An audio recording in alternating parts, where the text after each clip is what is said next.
شهر رمضان الذي أنزل فيه القرآن هدى للناس وبينات من الهدى والفرقان۔ السلام علیکم ورحمۃ اللہ وبرکاتہ۔ کیا حال ہے سب کا؟ نحمدہ ونصلی علی رسولہ الکریم، اما بعد فاعوذ باللہ من الشیطان الرجیم، بسم اللہ الرحمن الرحیم۔ رب اشرح لی صدری ویسر لی امری واحلل عقدۃ من لسانی یفقہوا قولی۔ الحمد للہ الذی عم برحمتہ جمیع العباد وخص اہل طاعتہ بالہدایۃ الی سبیل الرشاد ووفقهم بلطفہ الی صالح الاعمال ففازوا ببلوغ المراد۔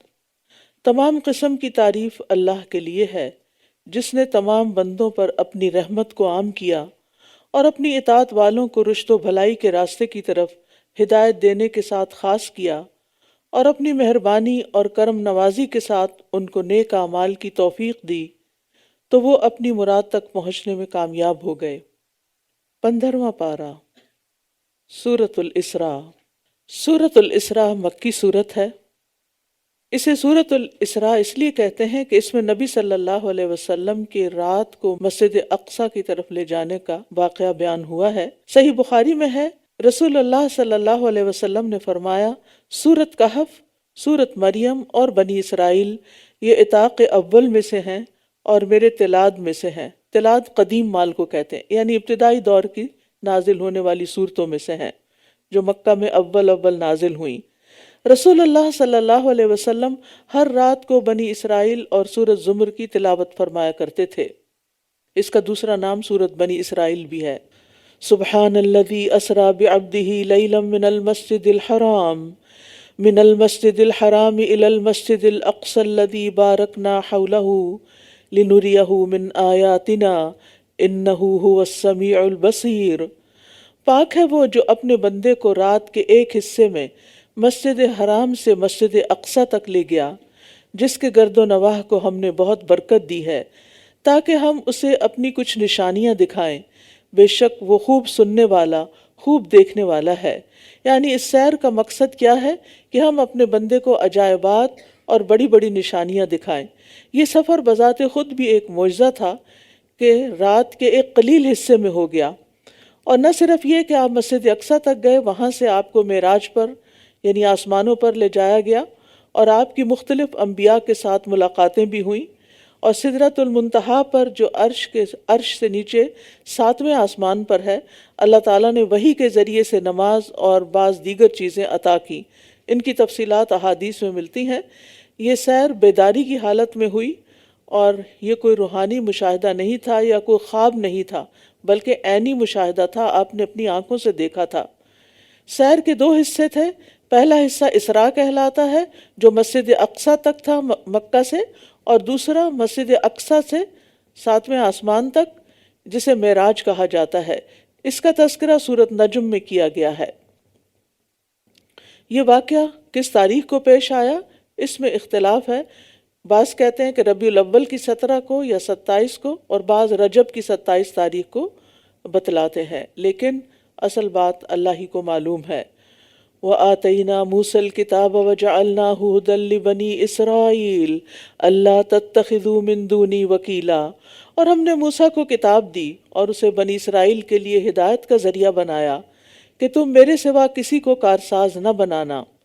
نبی صلی اللہ علیہ وسلم کے ذکر کے ساتھ موسیٰ علیہ السلام کا ذکر کیا گیا کہ جس طرح نبی صلی اللہ علیہ وسلم کو اسراء کا شرف عطا کیا گیا، اسی طرح اللہ تعالیٰ نے موسیٰ علیہ السلام کو تورات سے نوازا۔ عموماً قرآن مجید میں نبی صلی اللہ علیہ وسلم کے ذکر کے ساتھ موسیٰ علیہ السلام اور بنی اسرائیل کا ذکر آتا ہے تاکہ رسول اللہ صلی اللہ علیہ وسلم کو دعوت میں جو مشکلات پیش آ رہی ہیں اس میں آپ موسیٰ علیہ السلام کے حالات سے رہنمائی حاصل کریں۔ ذریۃ من حملنا مع نوح انہ کان عبدا شکورا، اے ان لوگوں کی اولاد جنہیں ہم نے نوح کے ساتھ سوار کیا، بے شک وہ بہت شکر گزار بندہ تھا۔ یعنی نوح علیہ السلام کی خاص تعریف کی جا رہی ہے کہ وہ شکر گزار بندے تھے۔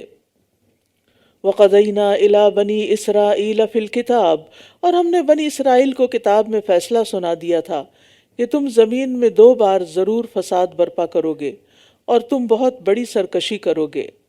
اللہ سبحانہ تعالیٰ کو چونکہ آنے والے تمام حالات کا علم ہے، اس کا علم بندوں کی طرح محدود نہیں کہ اسے صرف گزشتہ باتوں کا علم ہو، وہ حال، ماضی، مستقبل ہر حال کو جانتا ہے۔ اور پھر یہ کہ اللہ سبحانہ تعالیٰ نے تقدیر کے لیے تقدیر لکھی، قلم کو حکم دیا اور اس نے وہ سب کچھ لکھ دیا جو اللہ سبحانہ تعالیٰ نے اس کو لکھنے کے لیے کہا۔ تو اس تقدیر کے مطابق انسان کو کچھ اختیار دے کر آزمایا گیا ہے کہ وہ اپنے اختیارات کو کیسے استعمال کرتا ہے۔ اور پھر یہ کہ اللہ تعالیٰ نے اگر کتاب میں لکھ دیا تو اس کا یہ مطلب نہیں کہ اللہ تعالیٰ نے ان پر کوئی ظلم کیا کہ وہ ایسا کریں، یا اللہ تعالیٰ کا حکم تھا وہ ان کو کرنے کا، یعنی وہ ان کے اختیار کا حصہ ہے۔ اور اللہ تعالیٰ نے یہاں اپنے علم کے مطابق بنی اسرائیل کے فساد کا بھی ذکر کیا کہ تم زمین میں 2 بار فساد کرو گے اور بہت بڑی سرکشی کرو گے، اور یہ اللہ تعالیٰ نے قرآن مجید میں ہمیں بھی بتا دیا، جس کے آثار آپ دیکھ رہے ہیں اس وقت بھی دنیا میں۔ فَإِذَا جَاءَ وَعْدُ أُولَاهُمَا، پھر جب ان دونوں میں سے پہلے وعدے کا وقت آیا تو ہم نے تم پر اپنے سخت جنگجو بندوں کو بھیج دیا تو وہ گھروں کے اندر گھس گئے، اور یہ ایک ایسا وعدہ تھا جسے پورا ہو کر رہنا تھا۔ یعنی جب بنو اسرائیل کی نافرمانیاں حد سے بڑھ گئیں تو بابل کے بادشاہ بخت نصر نے ان پر حملہ کیا، ان کا قتل عام کیا، جو زندہ رہ گئے تھے انہیں گرفتار کر کے فلسطین سے بابل لے گیا، اور مدت دراز تک وہ لوگ غلامی میں جلاوطنی کی زندگی بسر کرتے رہے، اور اس میں اسی کی طرف اشارہ ہے۔ پھر اللہ سبحانہ تعالیٰ نے بنی اسرائیل پر رحم کیا اور ان کو ایران کے بادشاہ نے بابل پر حملہ کر کے اس علاقے کو فتح کیا اور ان کو آزادی ملی، اور اس کے بعد انہیں خوشحالی بھی ملی، لیکن پھر دوبارہ یہ بدعمالیوں پر کمر بستہ ہو گئے، اور اس کا ذکر پھر آگے آ رہا ہے کہ اللہ سبحانہ تعالیٰ نے ان پر پھر دشمن کو مسلط کر دیا جب انہوں نے خاص طور پر عیسیٰ علیہ السلام کی مخالفت کی۔ ثم رددنا لكم الكرة عليهم، پھر ہم نے تمہیں ان پر دوبارہ غلبہ دے کر مال اور بیٹوں کے ساتھ تمہاری مدد کی، اور ہم نے تمہیں تعداد میں بھی زیادہ کر دیا، یعنی تکلیفوں کے درمیان خوشحالی بھی آئی۔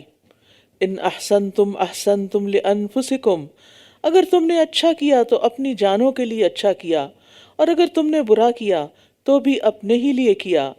پھر جب آخری بار کا وعدہ آ گیا تو ہم نے تمہارے دشمن بھیجے تاکہ وہ تمہارے چہرے بگاڑ دیں، اور تاکہ وہ اسی طرح مسجد میں داخل ہو جائیں جیسا کہ وہ اس میں پہلی بار داخل ہوئے تھے، اور تاکہ وہ جس چیز پر بھی غلبہ پائیں اسے بری طرح تباہ کر دیں۔ تو بنی اسرائیل کا یہ دوسرا فساد اور اس کی سزا کا یہاں ذکر کیا گیا کہ جب انہوں نے حضرت زکریا کو قتل کر دیا، حضرت عیسیٰ علیہ السلام کو قتل کرنے کے درپے رہے، جنہیں اللہ تعالیٰ نے آسمان پر زندہ اٹھا کر بچا لیا، تو پھر اس کے نتیجے میں رومی بادشاہ ٹیٹس کو اللہ نے ان پر مسلط کیا، اور اس نے یروشلم پر حملہ کر کے بہت سے لوگوں کو قتل کر دیا اور بہت سو کو قیدی کر لیا، ان کے مال لوٹ لیے، ان کے مذہبی صحیفوں کو پاؤں تلے رون دیا، جلا دیا، بیت المقدس اور ہیکل سلیمانی کو غارت کیا، اور انہیں ہمیشہ کے لیے بیت المقدس سے جلا وطن کر دیا۔ اور یہ 70 عیسوی کا واقعہ بتایا جاتا ہے۔ عسیٰ ربکم ان یرحمکم وان عدتم عدنا وجعلنا جہنم للکافرین حصیرا، امید ہے کہ تمہارا رب تم پر رحم فرما دے، اور اگر تم پھر بگاڑ کی طرف لوٹے تو ہم بھی سزا دینے کے لیے لوٹیں گے، اور ہم نے جہنم کو کافروں کے لیے قید خانہ بنایا ہے۔ یہاں یہ بات واضح کر دی گئی کہ اگر تم لوٹے تو ہم بھی لوٹیں گے، یعنی اگر تم نے غلط کام کیے تو دوبارہ اللہ سبحانہ تعالیٰ کی طرف سے عذاب آئے گا، اور اس کے ساتھ ساتھ آخرت کی رسوائی بھی۔ وَجَعَلْنَا جَهَنَّمَ لِلْكَافِرِينَ حَصِيرًا إِنَّ هَذَا الْقُرْآنَ يَهْدِي لِلَّتِي هِيَ أَقْوَمُ، بے شک یہ قرآن ایسی راہ دکھاتا ہے جو سب سے زیادہ سیدھی ہے، اور ان مومنوں کو جنہوں نے نیک عمل کیے خوشخبری دیتا ہے کہ ان کے لیے بہت بڑا اجر ہے۔ یعنی یہ آیت ہمیں بتا رہی ہے کہ قرآن رہن سہن کے سب سے بہترین طریقے سکھاتا ہے، اللتی ہی اقوم، جو سب سے زیادہ درست ہیں، یعنی اس سے زیادہ اچھا طریقہ کوئی اور ہو نہیں سکتا جو قرآن نے ہمیں سکھایا ہے، کہ جس میں انسانی ضروریات کو بھی مد نظر رکھا گیا ہے، ان کے لیے حلال کی گئی بہت سی چیزیں، اور جو نقصان دہ چیزیں تھیں ان کے لیے حرام کی گئی، اور پھر یہ کہ دنیا میں آنے والی تکلیفوں اور آزمائشوں سے کس طرح بہرہ ہوا جا سکتا ہے، اور اس کے ساتھ یہ کہ آخرت کا بھی بہت بڑا اجر دیتا ہے، آخرت میں بھی اجر کبیر کی بشارت دیتا ہے جو ایمان لائے اس قرآن پر اور آخرت پر، اور دنیا میں بظاہر وہ کتنے ہی خوشحال ہوں، آخرت بھی ان کے لیے خوشحالی کی ہوگی، لیکن اگر اللہ کی نافرمانیوں میں زندگی بسر کر رہا ہے کوئی، تو پھر اس کے لیے انسان کو محتاط ہونا چاہیے کہ چاہے انسان کے پاس کتنا ہی مال و اولاد ہو، لیکن وہ اللہ کی پکڑ سے نہیں بچ سکتا۔ اور یہ کہ وہ لوگ جو آخرت پر ایمان نہیں لاتے، ہم نے ان کے لیے دردناک عذاب تیار کر رکھا ہے، اور انسان برائی کی دعا بھی اسی طرح کرتا ہے جیسے وہ اپنے لیے بھلائی کی دعا کرتا ہے، اور انسان بہت جلد باز ہے۔ یعنی انسان کی جلد بازی کیا ہوتی ہے کہ جب کوئی مشکل پیش آتی ہے تو اکتا کر اپنے لیے یا اپنے اہل خانہ کے لیے بد دعائیں بھی شروع کر دیتا ہے، مثلا اللہ کرے مر جاؤں، اللہ کرے تمہارا بیڑا غرق ہو، تمہارا خانہ خراب ہو، یہ سب جملے سنے ہوئے نا، یہ سب بد دعائیں ہیں جو انسان نے، یعنی جو ایسے انسان کرتے ہیں کہ جو جلد باز ہوتے ہیں، اور یعنی جب اپنی مرضی کے نتائج نہیں دیکھتے، یہ دنیا میں اپنی مرضی کے حالات نہیں دیکھتے اور کچھ کرتے بھی نہیں تو بد دعاؤں پہ اتر آتے ہیں۔ تو یہ انسان کی حالت یہاں پر بتائی جا رہی ہے کہ انسان کتنا جلد باز ہے۔ ابن عباس کہتے ہیں یہ انسان کا بیزاری کی حالت میں خود کو یا اپنی اولاد کو بد دعا دینا ہے، حالانکہ وہ خود اس بد دعا کی قبولیت نہیں چاہتا۔ یعنی جب وہ یہ کہہ رہا ہوتا ہے کہ تمہارا کھانا خراب ہو، تو he doesn't mean it، لیکن یہ بد دلی سے نکلے ہوئے جملے ہیں پریشانی کی حالت میں۔ اس آیت میں بیسیکلی ایسے لوگوں کی مذمت کی جا رہی ہے، ان کو ڈانٹا جا رہا ہے جو غصے کی حالت میں اپنے لیے، اپنے مالوں، اپنی اولاد کے لیے بد دعا کرتے ہیں، اور اس وقت برائی کی دعا ایسے کرتے ہیں جیسے وہ اطمینان کے وقت اپنے لیے بھلائی کی دعا کرتے ہیں، یعنی ایسی ہی دعائیں ان کی ہو جائے۔ لیکن انسان کو یاد رکھنا چاہیے کہ بد دعا اگر قبولیت کی گھڑی میں دی گئی تو وہ قبول بھی ہو جائے گی، یعنی منہ سے ہمیشہ اچھے الفاظ نکلنے چاہیے، یعنی یہ سبق ہم سب کو یاد رکھنا چاہیے۔ آپ دیکھیں کہ ہم جو کچھ بھی سوچتے ہیں اور جو کچھ بھی ہم بولتے ہیں وہ ہماری شخصیت کا ایک حصہ ہوتا ہے، اور ہم ہر وقت ایک انرجی ایمٹ کر رہے ہوتے ہیں، اپنے اندر سے ہم انرجی ریلیز ہو رہی ہوتی ہے، ہمارے جسم سے ریز نکل رہی ہوتی ہے۔ آپ نے دیکھا ہوگا کہ آپ کا جسم طبعی طور پر اس کا ایک خاص ٹیمپریچر ہوتا ہے، اور وہ گرمی بھی ہوتی ہے اس کے اندر، شاید 3 پوائنٹ سمتھنگ وولٹیج تک، اسی لیے وہ آپ نے دیکھا کہ کبھی آپ کے ساتھ کوئی ایسی چیز ٹکرا جائے جو اسٹیٹک ہوتی ہے تو وہ آپ کے جسم سے چنگاری سی بھی نکل رہی ہوتی ہے، تو یہ بجلیاں آپ کے اندر سے نکلتی رہتی ہیں، یعنی ہر انسان کے اندر سے ریز نکلتی ہیں۔ اگر آپ کی سوچ اچھی ہے، خوبصورت سوچ ہے، آپ کا گمان اچھا ہے اللہ کے بارے میں، بندوں کے بارے میں، آپ کے دل میں لوگوں کی نفرت نہیں، حسد نہیں، تو آپ سے پازیٹیو ریز نکلیں گی، اور جب پازیٹیو ریز نکلیں گی تو وہ دوسرے کو بھی متاثر کریں گی، وہ دوسرے کے دل میں بھی آپ کے لیے اچھے جذبات پیدا کر دیں گی، اس کے دل میں آپ کے لیے محبت پیدا ہو جائے گی۔ انسانوں میں اگر دیکھا جائے تو سب سے زیادہ پازیٹیو انرجی کس کے اندر تھی؟ رسول اللہ صلی اللہ علیہ وسلم کے اندر۔ انتہا درجے کے نرم دل تھے۔ لو كنت فظا غلیظ القلب لانفضوا من حولك، اگر آپ غلیظ و سخت دل ہوتے، سنگ دل ہوتے اور بدخو ہوتے، یعنی آپ لوگوں کے ساتھ درشت ہوتے، تو کیا ہوتا؟ لوگ آپ سے دور بھاگ جاتے، یعنی بالکل ایسے ہی کہ جیسے آپ کرنٹ سے کسی سے دور بھاگتے ہیں، تو جن لوگوں کے جسم سے نیگیٹو انرجی نکل رہی ہوتی ہے تو آپ ان کے ساتھ کمفرٹیبل فیل نہیں کرتے، آپ ان سے دور بھاگتے ہیں کہ یہ مجھے دکھائی نہ دے، اور اس کے ساتھ میں بات ہی نہیں کرنا چاہتی۔ وہ لوگ نظر بھی آ جائیں آپ کو تو آپ کا موڈ خراب ہو جاتا ہے۔ لیکن کچھ لوگ ایسے ہوتے ہیں کہ جن کو آپ دور سے بھی دیکھ لیں تو آپ صرف دیکھ کر ہی خوش ہو جاتے ہیں۔ تو یہ ضروری نہیں کہ یہ چند انسانوں کے حصے میں یہ بات آئی ہے، آپ کے اندر بھی آ سکتی ہے۔ اگر آپ واقعی دل سے، سچے دل سے دوسروں کے خیر خواہ ہیں، دوسروں کا بھلا چاہتے ہیں، دوسروں کی لغزشوں کو معاف کر دیتے ہیں، دوسروں سے نفرت نہیں کرتے، حسد نہیں رکھتے، تو انشاءاللہ آپ کے اندر بھی یہ صفت پیدا ہو جائے گی، جس سے آپ کے ریلیشن شپ جو ہیں سب لوگوں کے ساتھ اچھے ہوں گے۔ جب آپ دوسروں کے بارے میں غلط سوچ رہے ہوتے ہیں تو یہ مت سوچیں کہ وہ چھپ جاتا ہے، وہ چہرے پہ بھی آ جاتا ہے، وہ آپ کی ٹون میں بھی آ جاتا ہے، وہ آپ کے رویے میں آ جاتا ہے، اور پھر جب آپ اس رویے کے ساتھ کوئی بات کرتے ہیں اور اچانک سخت بات کرتے ہیں تو پھر وہ دوسرے کو ہرٹ کرتی ہے، جب وہ ہرٹ کرتی ہے تو وہ اپنا زخم عرصے تک سہلاتا رہتا ہے اور پھر پلٹ کے کسی وقت آپ کو بھی جواب دیتا ہے۔ تو اسی طرح بچوں کے ساتھ معاملہ کرتے ہوئے خاص طور پر خواتین کو بہت مشکل پیش آتی ہے، کیونکہ وہ پہلے سے ہی سوچ لیتی ہیں کہ یہ بہت شرارتی ہے، یہ شیطان ہے۔ شیطان تو کہنا ہی نہیں چاہیے، مجھے تو سمجھ نہیں آتی کہ مائیں اپنے بچے کو شیطان کیسے کہہ دیتی۔ شیطان تو شر کا پتلا ہے، تو آپ اس معصوم بچے کو جس کو ابھی اچھے برے کا پتہ ہی نہیں، شیطان کہہ کے آپ اس کو شر کا پتلا بنا رہے ہیں، بتا رہے ہیں۔ اور اگر وہ بار بار یہی بات سنتا رہا، اپنے لیے یہی لفظ سنتا رہا، اور پھر بڑے ہو کر شیطان کا کیریکٹر پڑے گا، تو پھر وہ اپنے آپ کو اسی کو رول ماڈل سمجھے گا کہ اس نے یہی کام کرنے ہیں۔ تو اس لیے الفاظ کے چناؤ میں محتاط ہوں، سوچ سمجھ کے بولیں، اور اس کے لیے ضروری ہوتا ہے کہ انسان غور سے سنے، بات کو صحیح رخ سے سمجھے، اور پھر اس کو صحیح طور پر انٹرپریٹ کریں۔ کسی کی بات کو لے کر اپنی مرضی کے معنی پہنا دینا، یہ بہت بڑی خیانت ہوتی ہے، اور بات کچھ ہوتی ہے اور وہ کچھ اور بن جاتی ہے، اور اس کے نتائج بھی پھر اچھے نہیں ہوتے۔ تو بد دعائیں دینے سے پرہیز کرنا چاہیے، نہ اپنے آپ کو بد دعا دیں، نہ کسی اور کو بد دعا دیں۔ رسول اللہ صلی اللہ علیہ وسلم نے فرمایا، اپنے آپ کو بد دعا نہ دو، اپنی اولاد کو بد دعا نہ دو، اپنے خادموں کو بد دعا نہ دو، اور نہ ہی اپنے مالوں کو بد دعا دو، کیونکہ کہیں ایسا نہ ہو کہ وہ اللہ تبارک و تعالیٰ کی طرف سے قبولیت کی گھڑی ہو جس میں مانگا جائے تو وہ تمہاری دعا قبول کر لے۔ وَجَعَلْنَا اللَّيْلَ وَالنَّهَارَ آیَتَيْنِ، اب دعا اور بد دعا کے کانسیپٹ کے بعد رات اور دن کی بات کی گئی۔ رات ہے، دن دن ہے۔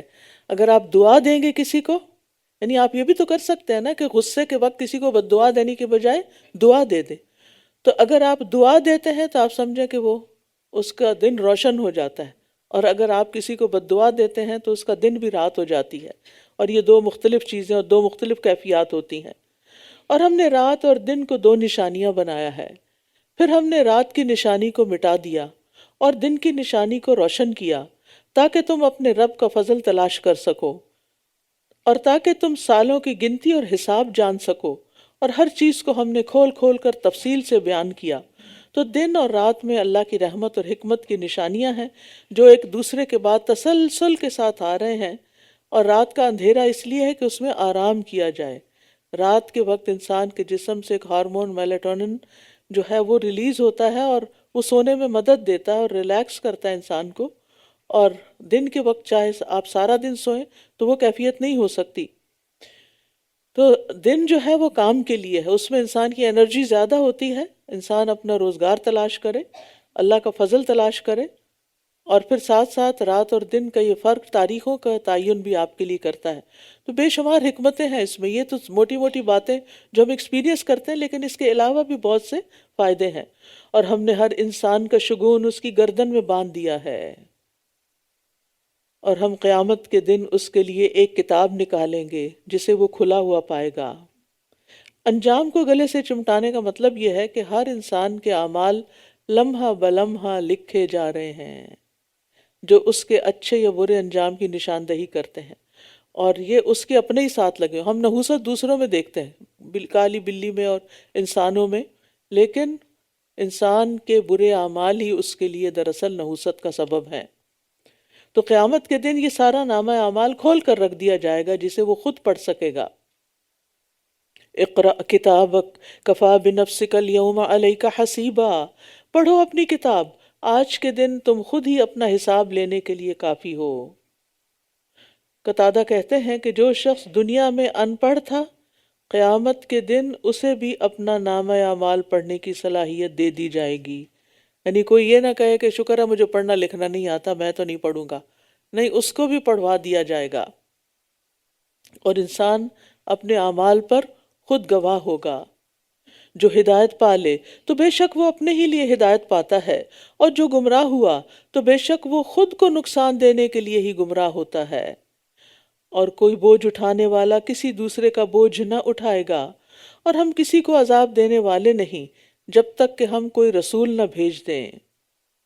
اور جب ہم کسی بستی کو ہلاک کرنے کا ارادہ کر لیتے ہیں تو اس کے خوشحال لوگوں کو حکم دیتے ہیں، پھر وہ اس میں نافرمانی کرنے لگتے ہیں تو اس پر عذاب کی بات ثابت ہو جاتی ہے، پھر ہم اس کو پوری طرح تباہ کر دیتے ہیں۔ یعنی قوموں کی ہلاکت کب شروع ہوتی ہے؟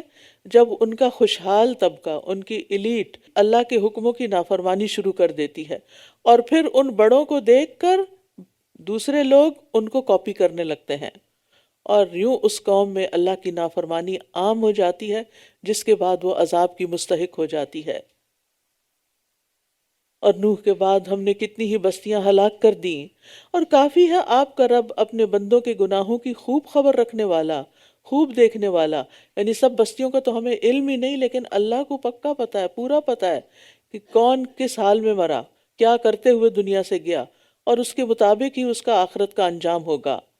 من کان یرید العاجلۃ عجلنا له فیہا ما نشاء لمن نرید، جو کوئی جلدی ملنے والی دنیا چاہتا ہے تو ہم جس کے لیے جتنا چاہتے ہیں اسے اس میں جلد دے دیتے ہیں، پھر ہم اس کے لیے جہنم کو ٹھکانہ بنا دیتے ہیں جس میں وہ جلے گا، بہت مذمت کیا ہوا، رحمت سے دور کیا ہوا۔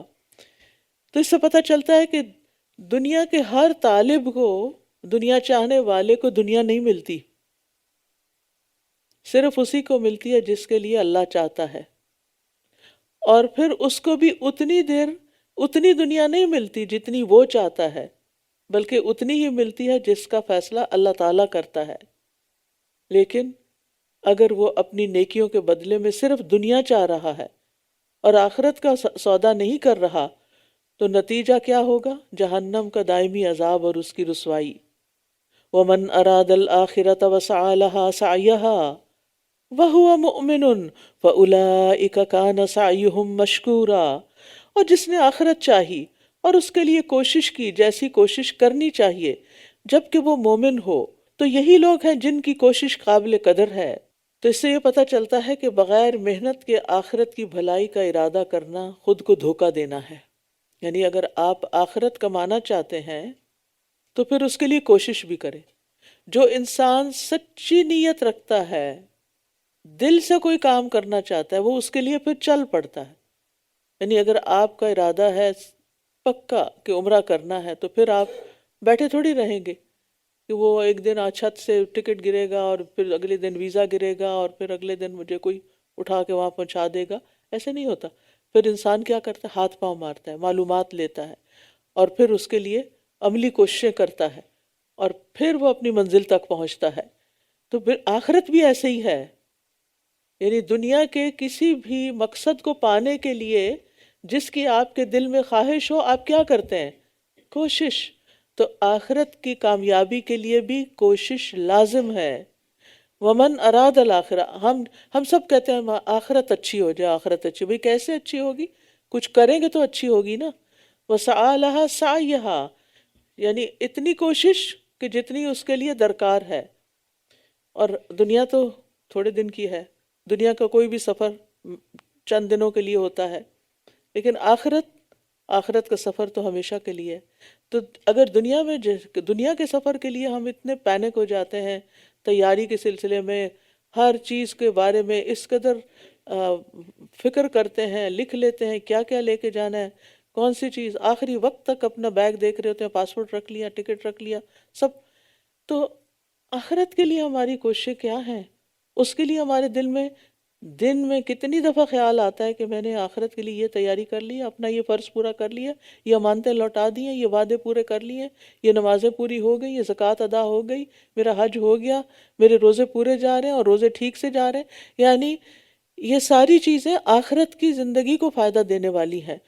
تو ان کے بارے میں بھی ہمیں نمبر 1 اخلاص اور اللہ کی خاطر کوشش کرنی ہے، دوسری یہ کہ ایسی کوشش جو اس کے لائق ہو یعنی سنت کے مطابق ہو، اور پھر ساتھ ایمان بھی ضروری ہے کیونکہ اس کے بغیر کوئی عمل بھی قابل توجہ نہیں۔ ہم آپ کلن نمد ہؤلاء وہؤلاء من عطاء ربک، ہم آپ کے رب کی عطا میں سے ہر ایک کو مدد دیتے ہیں، انہیں بھی اور انہیں بھی، اور آپ کے رب کی عطا کسی سے روکی نہیں جاتی، یعنی دنیا میں سبھی کو مل جاتا ہے کچھ نہ کچھ۔ دیکھو کس طرح ہم نے ان میں سے ایک کو دوسرے پر فضیلت دی ہے، اور یقیناً آخرت درجات کے اعتبار سے بہت بڑی ہے اور فضیلت میں بھی بڑھ کر ہے۔ دنیا میں دو باتیں اس میں آ رہی ہیں، ایک تو انسانوں کے درجے، اور پھر یہ کہ آخرت کے درجے۔ تو دنیا میں ہر انسان درجے میں دوسرے انسان سے فرق ہے، سب لوگ رزق، حسن، ذہانت، قوت، اقتدار، ان چیزوں میں ایک جیسے نہیں، خواہ مومن ہو یا کافر ہو۔ یہ چیزیں مومن کے پاس بھی ہو سکتی ہیں اور کافر کے پاس بھی ہو سکتی ہیں۔ چونکہ اللہ کے ہاں دنیا کی کوئی قیمت نہیں، اس لیے اس نے سبھی کو دیا ہے۔ لیکن آخرت کے درجات تو پھر اعمال کے مطابق ہی ہوں گے، ایمان کے ساتھ۔ رسول اللہ صلی اللہ علیہ وسلم نے فرمایا، اہل جنت اپنے اوپر بالا خانے والوں کو اس طرح دیکھیں گے، یعنی جو ان سے اوپر کے درجات میں لوگ ہوں گے، جس طرح مشرق و مغرب میں دور کسی چمکدار ستارے کو دیکھتے ہیں۔ باہمی درجات کی کمی بیشی کی وجہ سے لوگوں نے کہا، اے اللہ کے رسول، یہ تو انبیاء کی منازل ہوں گی جو اتنی بلند ہوں گی جہاں کوئی دوسرا نہیں پہنچ سکتا۔ فرمائے، کیوں نہیں، اس ذات کی قسم جس کے ہاتھ میں میری جان ہے، یہ وہ مرد ہوں گے جو اللہ پر ایمان لائے اور انہوں نے رسولوں کی تصدیق کی۔ رجال آمنوا باللہ وصدقوا المرسلین، ان کے درجات بھی بہت بلند اور بہت اونچے ہوں گے۔ لا تجعل مع اللہ الہا آخر، تم اللہ کے ساتھ کوئی دوسرا معبود نہ بناؤ ورنہ تم مذمت زدہ بے یار و مددگار بیٹھ رہو گے۔ وقضى ربک الا تعبدوا الا ایاہ، اور آپ کے رب نے فیصلہ کر دیا ہے کہ تم اس کے سوا کسی کی عبادت نہ کرنا، اور والدین کے ساتھ احسان کرنا۔ اگر کبھی تمہارے پاس ان دونوں میں سے ایک یا وہ دونوں بڑھاپے کی عمر کو پہنچے تو تم انہیں اف تک نہ کہنا اور نہ انہیں جھڑکنا، اور ان دونوں سے احترام والی بات کرنا، احترام والی بات کہنا۔ یہاں قضا کہہ کے اللہ سبحانہ وتعالیٰ نے حتمی فیصلہ کر دیا، قطعی فیصلہ کر دیا جس کو بدلا نہیں جا سکتا، یعنی ان احکامات میں کوئی تبدیلی نہیں ہو سکتی، یہ کرنے ہی کرنے ہوں گے۔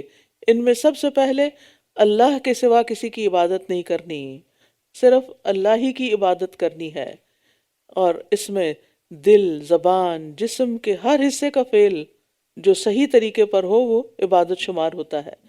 اسی طرح قیام، سجدہ، رکوع، قربانی، پوری زندگی ایسی عاجزی سے گزرے کہ جو اللہ کو پسند آ جائے۔ اور والدین کے ساتھ احسان یعنی بہت نیکی، اور جیسے بھی والدین ہوں، والدین والدین ہیں، ان کے ساتھ نیکی لازم ہے، بوڑھے ہوں یا جوان، ہر حال میں ان کا ادب کرنا فرض ہے، ان سے نرمی سے بات کرنی چاہیے، خاص طور پر بڑھاپے میں جب مزاج میں چڑچڑا پن پیدا ہو جاتا ہے، بعض اوقات تو ہوش حواس ٹھکانے میں نہیں رہتے، تو اس لیے بڑھاپے کا الگ طور پر ذکر کیا گیا۔ اور بڑھاپے میں والدین کو ستانے والا جنت سے محروم کر دیا جائے گا۔ آپ صلی اللہ علیہ وسلم نے فرمایا، جس نے اپنے دونوں والدین یا ان میں سے ایک کو بڑھاپے میں پایا پھر وہ ان کی خدمت کر کے جنت میں داخل نہ ہوا، اس کی ناک خاک آلود ہو، ناک خاک آلود ہو، ناک خاک آلود ہو، یعنی تباہ و برباد ہو وہ شخص۔ اور ان کو کلمہ اف تک نہیں کہا جا سکتا۔ اف آپ دیکھیں، الف اور فے دو حرف ہیں، چھوٹے سے چھوٹا لفظ ہے یہ، لیکن بہت ہی ناپسندیدہ ہے اللہ سبحانہ تعالیٰ کے نزدیک۔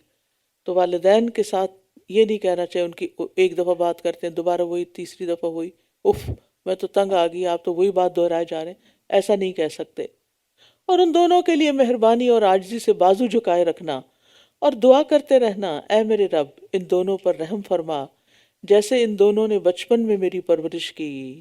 جناح جو ہے پرندے کے پر کو اور بازو دونوں کو کہتے ہیں، یعنی جس طرح پرندہ اپنے بچوں کے اوپر پر جھکا کر انہیں اپنے آغوش میں لے کر ہر سرد گرم اور خطرے سے محفوظ کر لیتا ہے، تو اسی طرح تم بھی رحم کی بنا پر اپنے تواضع کے بازو ان پر جھکا دیا کرو اور ان کو پروٹیکٹ کرو، ان کی ضروریات پوری کرو، اور ان کے آگے ادب اور احترام سے بیٹھو۔ اور پھر یہ ہے کہ یہ دعا تو لازم ہے کرنا، وَقُلْ رَبِّ ارْحَمْهُمَا كَمَا رَبَّيَانِي صَغِيرًا، ہر روز یہ دعا کرنی چاہیے۔ آپ اپنی سنت یا نفل کی سجدوں میں بھی کر سکتے ہیں، کوئی وقت مقرر اپنے لیے کر لیجئے تاکہ مس نہ ہو، ورنہ ہم سوچتے ہی رہ جاتے ہیں اور دعائیں پڑھتے جاتے ہیں مگر بھول جاتے ہیں۔ ربکم اعلم بما فی نفوسکم، یہ والدین کے ساتھ احسان کرتے، خدمت کرتے اور ان کے جذبات کا لحاظ کرتے ہوئے تمہارے دلوں میں کیا ہوتا ہے یہ اللہ کو پتہ ہے کہ تم کس نیت اور کس جذبے سے کر رہے ہو۔ بعض بچے والدین کی خدمت اس لیے کرتے ہیں تاکہ ان سے کچھ مال مل جائے یا وہ پراپرٹی ان کے نام لکھ دیں، کسی اور کے پاس جانے بھی نہیں دیتے۔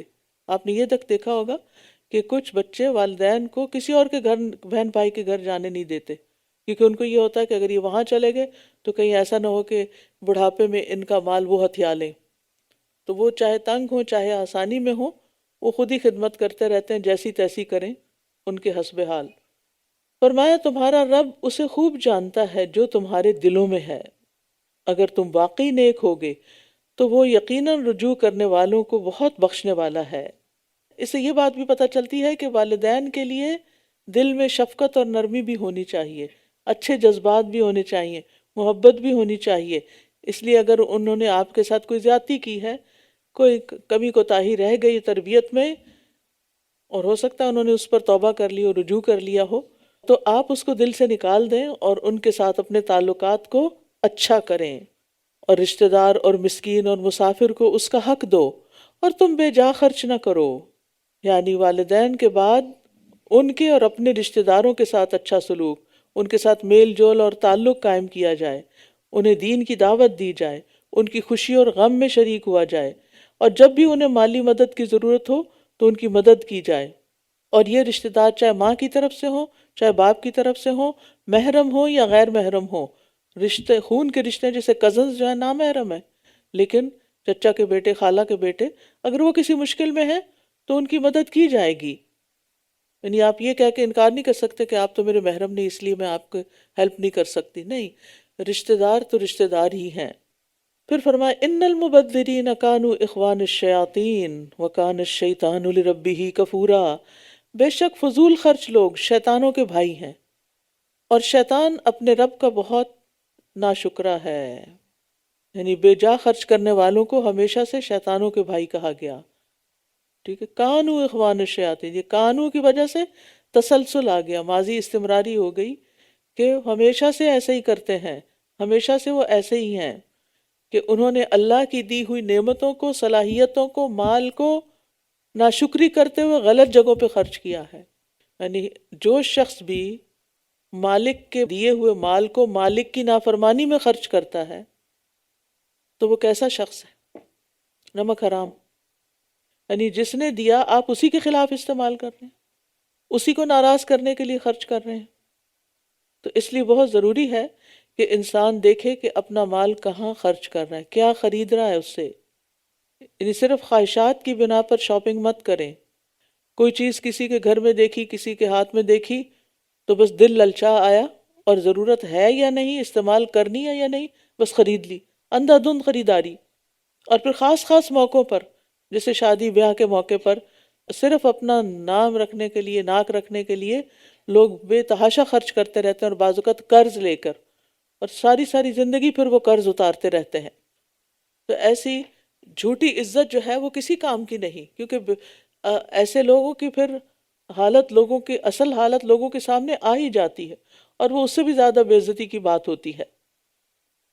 تو یاد رکھیے کہ مال کو ناحق خرچ کرنا، ضرورت سے زیادہ کرنا، یہ تبذیر میں آتا ہے، اور یہ مال ضائع کرنے والے لوگ اللہ کے ناپسندیدہ لوگ ہیں۔ نبی صلی اللہ علیہ وسلم نے فرمایا بے شک اللہ تمہارے لیے 3 باتیں پسند نہیں کرتا، ادھر ادھر کی فضول باتیں اللہ کو پسند نہیں، جس میں کسی کا کوئی فائدہ نہیں، نہ بات کرنے والے کا اور نہ سننے والے کا۔ نمبر 2، مال کو ضائع کرنا اللہ کو پسند نہیں، اور نمبر 3، بکثرت سوال کرنا، سوال پہ سوال۔ تو اسراف کرنے والے جو ہیں یہ بدترین امتی ہیں، نبی صلی اللہ علیہ وسلم نے فرمایا عنقریب میری امت میں ایسے لوگ ہوں گے جو طرح طرح کے کھانے کھائیں گے، کبھی کسی ریسٹورانٹ کا ٹیسٹ کر رہے ہیں، کبھی کسی کو ٹرائی کر رہے ہیں، کبھی کہیں کبھی کہیں، اور رنگ برنگے مشروب پیئیں گے، کلرڈ ڈرنکس، یہ بھی اس دور کی پیداوار ہے۔ طرح طرح کے کپڑے پہنیں گے، ہر برانڈ کو ٹرائی کریں گے، اور گفتگو میں بے احتیاطی کریں گے، بات کرتے ہوئے کسی کے بارے میں، اپنے بارے میں کوئی پرواہ نہیں کریں گے کہ کیا کہہ رہے ہیں، کیونکہ یہ گفتگو یہاں کہاں سے آ گئی؟ ہوتا یہ ہے کہ جب انسان کو مال زیادہ ملتا ہے اور وہ غلط جگہوں پر استعمال کرتا ہے تو وہ اس کے اندر ایک جھوٹا کانفیڈنس آ جاتا ہے، پھر وہ پرواہ نہیں کرتا کہ سامنے کون ہے، اور جو اس کے دل میں آتا ہے بولنا شروع کر دیتا ہے، اور طرح طرح کی سواریوں پہ سوار ہوں گے، اور زیادہ مال آ گیا تو پھر ضرورت سے زائد گاڑیاں خرید لیں۔ فرمایا وہ میری امت کے بدترین لوگ ہوں گے۔ وَإِمَّا تُعْرِضَنَّ عَنْهُمُ ابْتِغَاءَ رَحْمَةٍ مِّن رَّبِّكَ تَرْجُوهَا فَقُل لَّهُمْ قَوْلًا مَّيْسُورًا، اور اگر تم اپنے رب کی متوقع رحمت کے انتظار میں ان لوگوں سے اعراض کرنا چاہو تو ان سے نرمی اور آسانی والی بات کرو، یعنی مالی استطاعت نہیں، کسی غریب رشتہ دار کو نہیں دے سکتے، معذرت کرنا پڑے تو نرمی اور عمدگی کے ساتھ کرو، پیار محبت کے لہجے میں، نہ کہ بد اخلاقی کے ساتھ، یعنی بے عزتی کر کے ان کو گھر سے مت نکالو۔ اور نہ تو تم اپنے ہاتھ کو اپنی گردن سے بندھا ہوا رکھو، اور نہ ہی تم اسے پوری طرح پھیلا دو، ورنہ تم ملامت زدہ، حسرت زدہ ہو کر بیٹھ رہو گے۔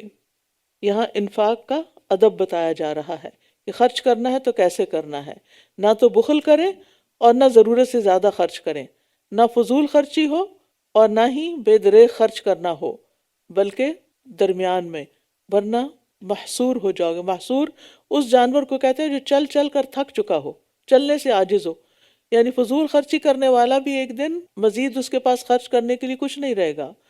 تو بخل سے بھی روکا گیا ہے اور فضول خرچی سے بھی روکا گیا ہے۔ بے شک آپ کا رب جس کے لیے چاہتا ہے رزق کو کشادہ کر دیتا ہے اور تنگ کر دیتا ہے، بے شک وہ اپنے بندوں کی پوری خبر رکھنے والا، خوب دیکھنے والا ہے۔ اور تم اپنی اولاد کو مفلسی کے ڈر سے قتل نہ کرو، ہم انہیں بھی رزق دیتے ہیں اور تمہیں بھی، بے شک ان کا قتل بہت بڑا جرم ہے۔ اور تم زنا کے قریب بھی نہ جاؤ، یقیناً وہ بڑی بے حیائی ہے اور بہت برا راستہ ہے۔ یہ جو اولاد کو قتل کرنے کی بات ہے نا، یہ ہر دور میں یہ رہا ہے۔ اس زمانے میں بھی لڑکیاں زیادہ قتل ہوتی تھیں، اور آج کے دور میں بھی جو ابارشن کے سلسلے ہیں وہ کہ لڑکی اگر پتہ چل گئی کہ لڑکی پیدا ہوگی تو ہمیں نہیں لڑکی چاہیے، اور یہ پوری دنیا میں یہ سلسلہ چل پڑا ہے کہ اگر بیٹی پیدا ہو رہی ہے تو اس کو ابارٹ کرا دو، حتیٰ کہ بعض ملکوں میں خواتین کی کمی بھی ہو گئی ہے۔ اور میں پیچھے بتا چکی ہوں کہ پیٹ کے بچے کو 4 مہینے کے بعد قتل کرنے کی پوری دیت ادا کرنی ہوتی ہے، اور کفارہ بھی ہوتا ہے، اور کفارہ ایک غلام آزاد کرنا، اگر ایک غلام نہیں تو 2 ماہ کے مسلسل روزے رکھنا۔ اگر کسی نے بھی 4 مہینے کا ابارشن کرایا ہے، جب روح پڑ گئی تو پھر اس کو یہ کام کرنے ہوں گے۔ اور تم اس جان کو قتل نہ کرو جسے اللہ نے حرام قرار دیا مگر حق کے ساتھ، اور جو کوئی ظلم سے قتل کیا گیا ہو تو ہم نے اس کے ولی کو قصاص لینے کا اختیار دے رکھا ہے، بس وہ قتل میں زیادتی نہ کرے، یقیناً وہ مدد کیا گیا ہے۔ یعنی مقتول کے وارثوں کو یہ حق دیا گیا ہے۔ اور تم یتیم کے مال کے قریب بھی نہ جاؤ مگر اس طریقے سے جو زیادہ اچھا ہو، یہاں تک کہ وہ اپنی جوانی کو پہنچ جائے، اور اپنے عہد کو پورا کرو، بے شک عہد کے بارے میں سوال ہوگا۔ عہد سے مراد وہ میثاق ہے جو اللہ اور بندے کے درمیان بھی ہے، اور بندے جو آپس میں ایک دوسرے کے ساتھ کرتے ہیں، دونوں طرح کے عہد کو پورا کرنا ضروری ہے۔ اور جب تم ناپو تو پیمانہ پورا کرو اور سیدھی ترازو کے ساتھ تولو، یہ بہتر ہے اور انجام کے اعتبار سے بھی زیادہ اچھا ہے۔ اور تم اس چیز کا پیچھا نہ کرو جس کا تمہیں کوئی علم نہیں، بے شک کان اور آنکھ اور دل، ان میں سے ہر ایک سے اس کے بارے میں سوال ہوگا۔ یعنی جس چیز کا علم نہیں اس کے پیچھے مت لگو، بدگمانی مت کرو، کسی کی ٹوہ میں مت رہو، اور جس چیز کا علم نہیں اس پر عمل بھی نہ کرو، کیونکہ قیامت کے دن ان اعضاء سے پوچھ گچھ ہوگی۔ اور تم زمین پر اتراتے ہوئے نہ چلو، نہ تو تم زمین کو پھاڑ سکتے ہو اور نہ ہی بلندی میں پہاڑوں کو پہنچ سکتے ہو، یہ سب کام ایسے ہیں جن کی برائی آپ کے رب کے نزدیک سخت ناپسندیدہ ہے۔ ان آیات میں 25 باتیں کہی گئی ہیں، اور پھر آخر میں وہی بات دوبارہ دہرا دی گئی جو شروع میں کہی گئی یہ ان حکمت کی باتوں میں سے ہیں جو آپ کے رب نے آپ کی طرف وحی کی ہیں، اور تم اللہ کے ساتھ کوئی دوسرا معبود نہ بناؤ، آغاز بھی توحید سے اور اختتام بھی توحید پر، ورنہ تم ملامت کیے ہوئے دھتکارے ہوئے جہنم میں ڈال دیے جاؤ گے۔ کیا پھر تمہارے رب نے تمہیں بیٹوں کے ساتھ چن لیا ہے اور خود اپنے لیے فرشتوں کو بیٹیاں بنا لیا؟ در حقیقت تم بہت بڑی بات کہہ رہے ہو، اور ہم اس قرآن میں اہم مضامین کو پھیر پھیر کر لائے ہیں تاکہ یہ نصیحت حاصل کریں، لیکن وہ انہیں نفرت میں ہی زیادہ کر رہا ہے۔ یعنی بہت سے مضامین ہیں جو بار بار آتے ہیں تاکہ لوگ سمجھ جائیں، لیکن سمجھتا کون ہے؟ جو غور سے سنتا ہے۔ اور غور سے کون سنتا ہے؟ جس کو اس بات میں دلچسپی ہوتی ہے۔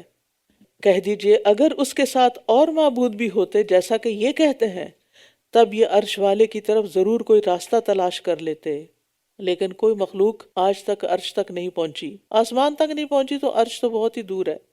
وہ پاک ہے اور بہت بلند اس سے جو یہ کہتے ہیں، بہت ہی بلند۔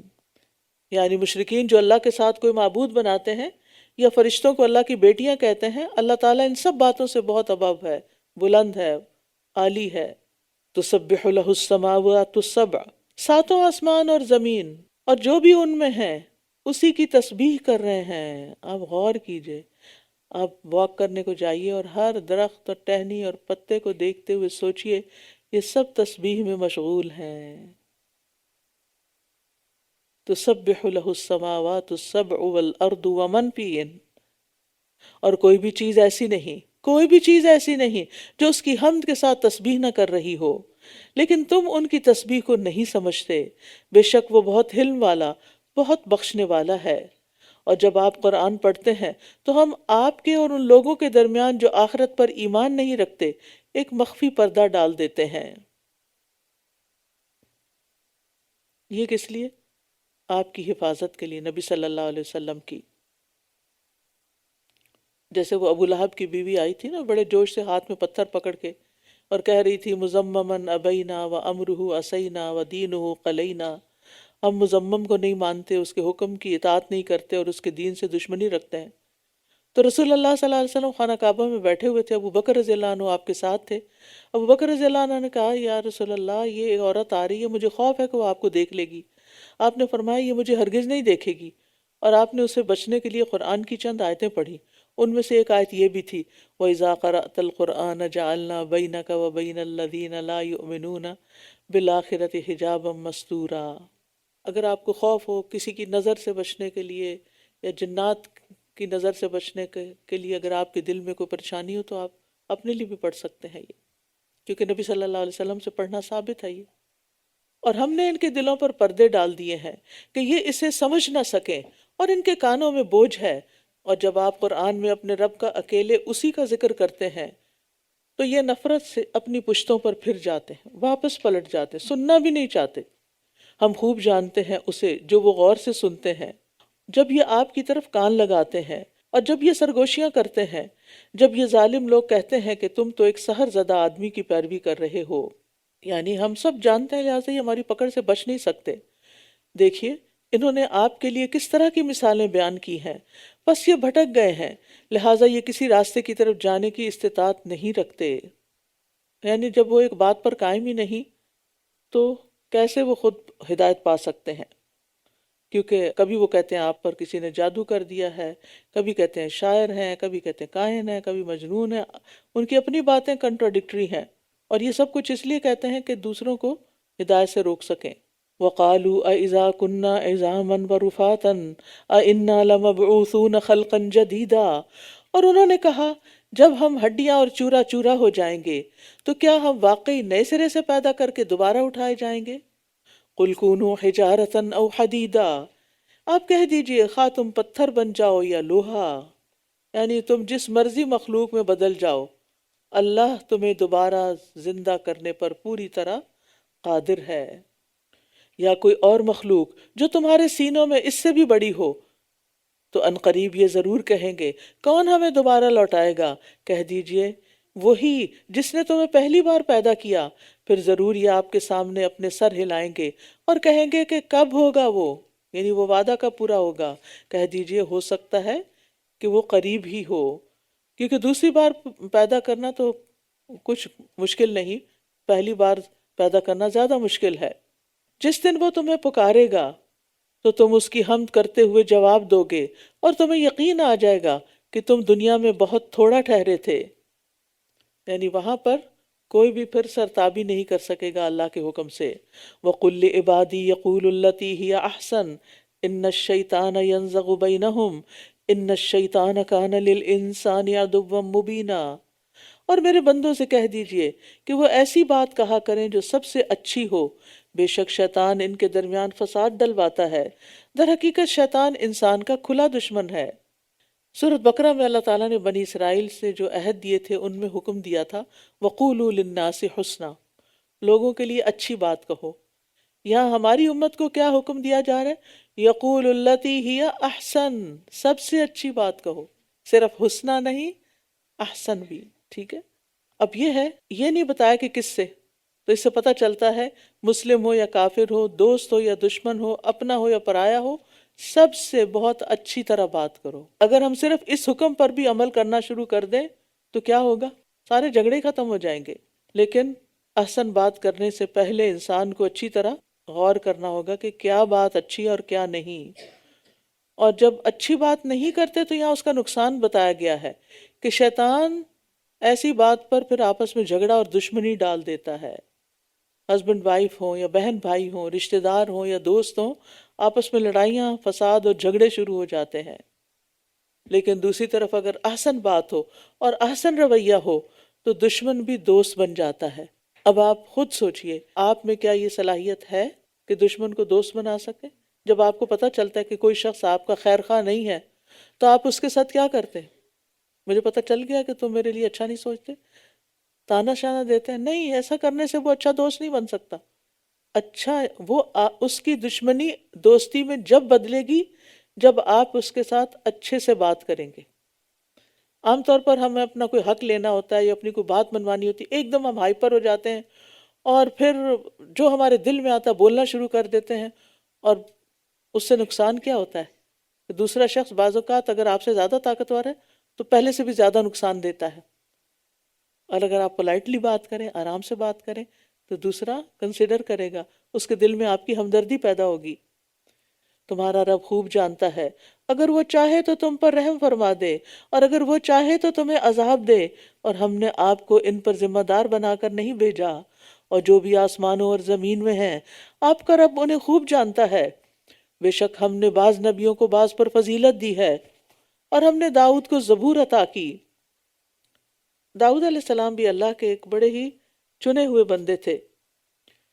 کہہ دیجئے جنہیں تم اس کے سوا معبود سمجھتے ہو انہیں پکار دیکھو، نہ تو وہ تم سے تکلیف دور کرنے کے مالک ہیں اور نہ ہی وہ اس کو بدل سکتے ہیں۔ جنہیں یہ لوگ پکارتے ہیں وہ تو خود اپنے رب کی طرف وسیلہ تلاش کرتے ہیں کہ ان میں سے کون اللہ کے زیادہ قریب ہو جائے، اور وہ اس کی رحمت کی امید رکھتے ہیں اور اس کے عذاب سے ڈرتے ہیں۔ بے شک آپ کے رب کا عذاب ڈرنے کی چیز ہے۔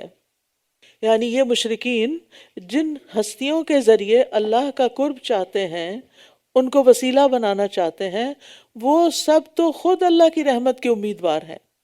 مشرکین کن کن کو پکارتے تھے؟ فرشتوں کو، انبیاء کو، صلحاء کو۔ تو فرشتے خود تقرب چاہتے ہیں، انبیاء خود اللہ کا تقرب چاہتے ہیں، اور نیک لوگ بھی ہمیشہ اللہ کے آگے عاجزی سے جھکے ہوئے ہوتے ہیں۔ تو جو خود اللہ کے آگے جھکے ہوئے ہیں ان سے مانگنے کی بجائے تم بھی اللہ کے آگے جھک جاؤ تاکہ تمہاری بھی سنی جائے۔ یعنی ان سے مانگنے کا کیا فائدہ؟ ان سے مانگنے کا فائدہ نہیں، کیونکہ وہ تو خود مانگ رہے ہیں۔ اور کوئی بستی ایسی نہیں جسے ہم قیامت سے پہلے ہلاک نہ کر دیں یا اسے سخت عذاب میں مبتلا نہ کر دیں، یہ بات کتاب میں لکھی ہوئی ہے۔ یعنی ظالم بستیوں کے معاملے میں اللہ کی سنت یہی ہے۔ اور ہمیں نشانیاں بھیجنے سے کسی اور چیز نے نہیں روکا سوائے اس کے کہ پہلے لوگوں نے انہیں جھٹلا دیا تھا، اور ہم نے سمود کو اونٹنی واضح نشانی کے طور پر دی تھی، مگر انہوں نے اس پر ظلم کیا، اور ہم تو ڈرانے کے لیے ہی نشانیاں بھیجتے ہیں۔ اور یاد کیجئے جب ہم نے آپ سے کہا تھا کہ آپ کے رب نے لوگوں کو گھیر رکھا ہے، اور جو منظر ہم نے آپ کو دکھایا تھا، اور وہ درخت بھی جس پر قرآن میں لعنت کی گئی ہے، ان سب کو لوگوں کے لیے آزمائش کا ذریعہ بنا دیا، اور ہم انہیں ڈراتے رہے اور ہم انہیں ڈراتے رہتے ہیں، اور ہمارا یہ ڈرانا انہیں ایک بڑی سرکشی میں مزید بڑھا دیتا ہے۔ یہاں ارئینا کا یعنی کیا دکھایا؟ جو زمین و آسمان کی عجیب و غریب چیزیں دکھائیں جب آپ معراج کی طرف لے گئے۔ اور اس کا مقصد کیا تھا؟ تاکہ لوگوں کا امتحان لیا جائے کہ کون قوی ایمان والا ہے، سلیم القلب ہے، اور کون ضعیف الایمان ہے اور مریض القلب ہے۔ کیونکہ جس کے دل میں ذرا سے بھی کھوٹ ہوگی وہ باہر آ جائے گی، کیونکہ ایک بڑی سخت آزمائش تھی۔ آپ صلی اللہ علیہ وسلم کو یہ کہنا کہ میں آج رات 7 آسمانوں کی سیر کر کے آیا ہوں، تو عقل میں تو یہ بات نہیں آتی۔ اس لیے یہاں پر یہ بتایا گیا کہ کچھ لوگ آزمائش میں کامیاب ہو گئے اور کچھ ناکام ہوئے، اور آج بھی بہت سے لوگوں کو اس پر شک رہتا ہے۔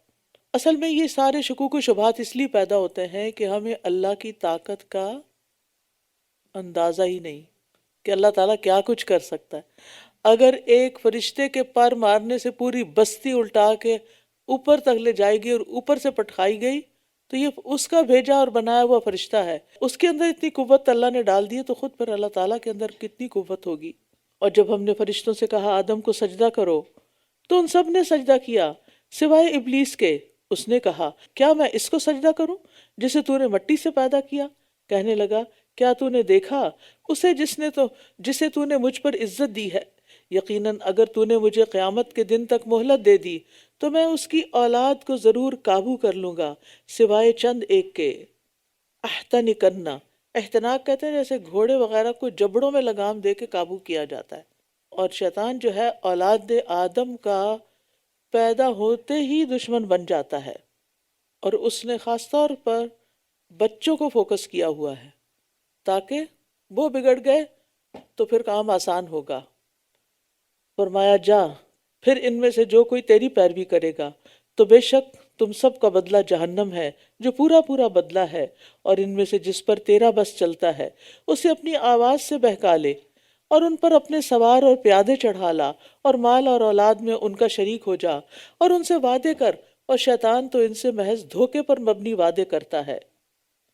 شیطان کی آواز کا یہاں ذکر ہوا ہے، اس سے مراد ہر وہ آواز ہے جو اللہ کی نافرمانی کو دعوت دے،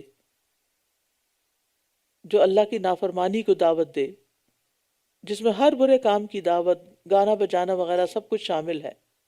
اور آواز سے بہکانے کا دوسرا مطلب دل میں وسوسے ڈالنا ہے، جس کی وجہ سے انسان پر گناہوں میں مبتلا ہو جاتا ہے۔ یہاں شیطان کی فوج کا بھی ذکر کیا گیا ہے۔ اس کی فوج میں سواروں کے دستے بھی ہوتے ہیں اور پیدل چلنے والے بھی، اور اس میں شریر، جنات اور انسان شامل ہیں۔ یہ سب مل کر انسانوں کو بہکانے میں شیطان کی مدد کرتے ہیں۔ اور پھر مال اور اولاد میں شیطان کی شراکت داری کس طرح ہے؟ کیونکہ وہ ان دونوں چیزوں کو غلط رستوں پر استعمال کرواتا ہے۔ ان عبادی لیس لک علیہم سلطان وکفی بربک وکیلا، بے شک میرے بندے ان پر تیرا کوئی زور نہیں، اور کافی ہے آپ کا رب کارساز۔ تمہارا رب تو وہ ہے جو تمہارے لیے سمندر میں کشتیوں کو چلاتا ہے تاکہ تم اس کا کچھ فضل تلاش کرو، بے شک وہ تم پر بڑا مہربان ہے۔ اور یہ فلک کا لفظ جو ہے بڑی کشتی یعنی بحری جہاز وغیرہ کے لیے استعمال ہوتا ہے۔ اور اللہ کا انسانوں پر وسیع فضل ہے کہ زمین کا تقریباً 70% حصہ 70% سمندر ہے، سی ہے۔ اس میں انسان کے کھانے پینے اور استعمال کے لیے بے حساب رزق ہے۔ سمندر کے پانی میں ہزاروں ٹن وزنی جہاز چل رہے ہوتے ہیں، اور صرف ہوا کے ذریعے سے اور پانی کے ذریعے سے وہ سینکڑوں میل کا سفر کرتے ہیں۔ تو اس سے پتہ چلتا ہے کہ انسان کو نعمتیں استعمال کرنے کے ساتھ ساتھ ان کے پیچھے جو محنتیں ہیں ان کا بھی لحاظ کرے۔ صرف نعمتوں کو نہ لے لے، کہاں سے آئی ہیں، کس کے توسط سے، اس کی کیا محنت ہے اس میں، اور کتنے لوگوں کی کوشش، تو ان کی محنتیں بھی دیکھیں۔ یعنی نعمتوں کے ساتھ ساتھ لوگوں کی محنتیں بھی دیکھیں جو انہوں نے اس چیز کو آپ تک پہنچانے میں محنت کی۔ اور جب سمندر میں تمہیں کوئی تکلیف پہنچتی ہے تو اس کے سوا جنہیں تم پکارا کرتے تھے سب گم ہو جاتے ہیں، پھر جب وہ تمہیں خشکی کی طرف نجات دیتا ہے تو تم اسی سے اعراض برتنے لگتے ہو، اور انسان بڑا ہی ناشکرا ہے۔ توحید انسان کی فطرت میں ہے، جب مشکل پیش آتی ہے صرف اللہ ہی کو پکارتا ہے، اور جب ٹل جاتی ہے تو پھر اسی کو سب سے پہلے بھولتا ہے۔ کیا پھر تم اس بات سے بے خوف ہو گئے کہ وہ تمہیں خشکی کی جانب دھنسا دے، یا تم پر پتھر برسانے والی آندھی بھیج دے، پھر تم اپنے لیے کوئی بھی کارساز نہ پاؤ؟ یا تم اس بات سے بے خوف ہو گئے کہ وہ تمہیں دوبارہ اسی سمندر میں لوٹا لائے، پھر وہ تم پر تند و تیز ہوا بھیج کر تمہاری ناشکری کی وجہ سے تم کو غرق کر دے، پھر تم اپنے لیے ہمارے خلاف اس پر کوئی پیچھا کرنے والا نہ پاؤ گے۔ اور یقیناً ہم نے بنی آدم کو بہت عزت بخشی، اور ہم نے انہیں خشکی اور سمندر میں سوار کیا، اور ہم نے انہیں پاکیزہ چیزوں سے رزق عطا کیا، اور ہم نے انہیں اپنی بہت سی مخلوقات پر نمایاں فضیلت عطا کی۔ تو اللہ نے عزت اور شرف بھی بخشا اور نعمتیں بھی بخشیں، اور تمام مخلوق پر افضل قرار دیا، تمام مخلوق کے مقابلے میں سب سے افضل۔ یوم ندعو کل اناس بامامہم، جس دن ہم سب لوگوں کو ان کے امام یعنی اعمال نامے کے ساتھ بلائیں گے۔ امام کا ایک معنی پیشوا، لیڈر اور قائد بھی ہوتا ہے، اور اس کا ایک معنی اعمال نامہ بھی ہوتا ہے، کیونکہ جب ہر شخص کو بلایا جائے گا تو اس کا اعمال نامہ اس کے ساتھ ساتھ ہوگا، اس کے آگے آگے ہوگا۔ تو جو کوئی اپنی کتاب اپنے دائیں ہاتھ میں دیا گیا تو یہ لوگ اپنی کتاب پڑھیں گے، اور یہ کھجور کی گٹلی کے دھاگے کے برابر بھی ظلم نہ کیے جائیں گے۔ اور جو کوئی اس دنیا میں اندھا بنا رہا تو وہ آخرت میں بھی اندھا ہوگا۔ استغفر اللہ، یعنی جس نے دنیا میں ہدایت کو نہ پایا وہ آخرت میں اس کو کچھ سمجھ نہیں آئے گی، اور راستے سے سب سے زیادہ بھٹکا ہوا۔ تو اللہ تعالیٰ دنیا میں ہی ہمیں سمجھنے، سوچنے اور دیکھنے اور عمل کرنے کی توفیق عطا فرمائے، کیونکہ آخرت کا عذاب تو بہت بڑا ہے۔ اور بے شک یہ قریب ہی تھے کہ ضرور آپ کو اس سے فتنے میں ڈال دیں جو ہم نے آپ کی طرف وحی کی، تاکہ آپ ہم پر اس وحی کے علاوہ کچھ اور گھڑ لائیں، اور تب یہ ضرور آپ کو دلی دوست بنا لیتے۔ فتنہ کا معنی آپ کو معلوم ہے نا، کہ سونے کو کھوٹا کھرا معلوم کرنے کے لیے آگ میں ڈالنا، اور پھر بعد میں آزمائش وغیرہ کے معنوں میں استعمال ہوا۔ تو مراد اس سے یہ ہے کہ یہ لوگ پوری کوشش کر رہے ہیں، کبھی فریب کاریوں سے، کبھی لالچ، کبھی دھمکیوں سے بے شمار جتن کر رہے ہیں کہ وہ آپ کو اس کام سے روک دیں۔ وَلَوْلَا أَن ثَبَّتْنَاكَ لَقَدْ كِدتَّ تَرْكَنُ إِلَيْهِمْ شَيْئًا قَلِيلًا، اور اگر ہم آپ کو ثابت قدم نہ رکھتے تو قریب تھا کہ آپ ان کی طرف کچھ مائل ہو ہی جاتے۔ تو دین پر ثابت قدمی اللہ ہی عطا کرتا ہے۔ نبی صلی اللہ علیہ وسلم فطرت سلیم پر تھے، لیکن یہ ہے کہ اگر اللہ کا خاص فضل نہ ہوتا تو پھر آپ ان کی طرف مائل ہو جاتے ہیں، کیونکہ آپ ہر ایک کے ہمدرد تھے نا۔ اسی لیے آپ یہ دعا مانگا کرتے تھے، یا مقلب القلوب ثبت قلبی علی دینک۔ تو جس کو بھی اپنے اور اپنے بچوں کے دین ایمان کی فکر ہے اس کو یہ دعا ضرور پڑھنی چاہیے۔ تب یقیناً ہم آپ کو دگنا زندگی کا اور دگنا موت کا عذاب چکھاتے، پھر آپ اپنے لیے ہمارے مقابل کوئی مددگار نہ پاتے۔ اور یہ قریب ہی تھے کہ اس زمین میں یعنی مکہ سے آپ کے قدم اکھاڑ دیں، تاکہ یہ آپ کو یہاں سے نکال دیں، اور تب یہ آپ کے بعد خود بھی تھوڑی دیر ہی ٹھہریں گے۔ اور پھر ہوا بھی یہی کہ جب آپ صلی اللہ علیہ وسلم ہجرت کر کے چلے گئے تو 1.5 سال بعد ان کے بڑے بڑے سردار بدر میں مارے گئے۔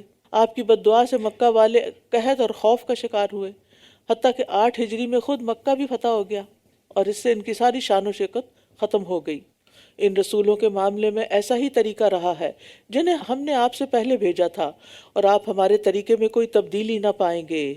اقم الصلاۃ لدلوک الشمس الی غسق اللیل، سورج کے ڈھلنے سے رات کے اندھیرے تک نماز قائم کیجیے، اور فجر کی نماز کا قرآن بھی، بے شک فجر کے وقت قرآن پڑھنے کی گواہی دی جاتی ہے۔ تو یاد رکھیے اعمال میں سب سے افضل اعمال ہے، کیونکہ اس میں کلمہ اسلام کے بعد باقی جتنی عبادات ہیں وہ ساری اس میں شامل ہو جاتی ہیں۔ مثلا زکوٰۃ اس طرح کے مالی منفعت کی قربانی کیے بغیر انسان نماز نہیں پڑھ سکتا، کبھی جاب سے اٹھنا پڑتا ہے، کبھی بزنس بند کرنا پڑتا ہے۔ روزہ اس طرح کہ جتنی پابندیاں روزے میں وہ ساری نماز کے اندر ہوتی ہیں۔ کلمہ تشہد جسے پڑھ کر انسان مسلمان ہوتا ہے تو وہ بھی نماز کے اندر شامل ہے۔ تو بہرحال نماز کیا ہے؟ ساری دنیا سے تعلق کاٹ کر صرف اللہ سے تعلق قائم کرنا، یہ ہے نماز۔ یاد رہے گا، تمام دنیا سے تعلق کاٹ کر، جان مال اولاد پسندیدہ خواہشات ان سب سے تعلق کاٹ کر صرف اور صرف اللہ سے تعلق قائم کر لینا، یہ نماز کہلاتی ہے۔ اور اس آیت میں اور اس کے علاوہ کچھ اور آیت میں 5 اوقات جو ہے نماز کے وہ بھی بتا دیے گئے ہیں۔ اور رات کے کچھ حصے میں بھی اس کے ساتھ تہجد ادا کیجیے، یہ آپ کے لیے زائد عبادت ہے۔ امید ہے کہ آپ کا رب آپ کو مقام محمود پر فائز کرے گا، یہ سب سے اونچا مقام ہے جو نبی صلی اللہ علیہ وسلم کو ہی ملے گا۔ اور آپ کہا کیجئے اے میرے رب مجھے جہاں داخل فرما سچائی کے ساتھ داخل فرما، اور جہاں سے نکال سچائی کے ساتھ نکال، اور میرے لیے اپنے پاس سے ایک مددگار قوت عطا فرما۔ اور کہہ دیجئے کہ حق آ گیا اور باطل مٹ گیا، بے شک باطل مٹنے ہی والا تھا۔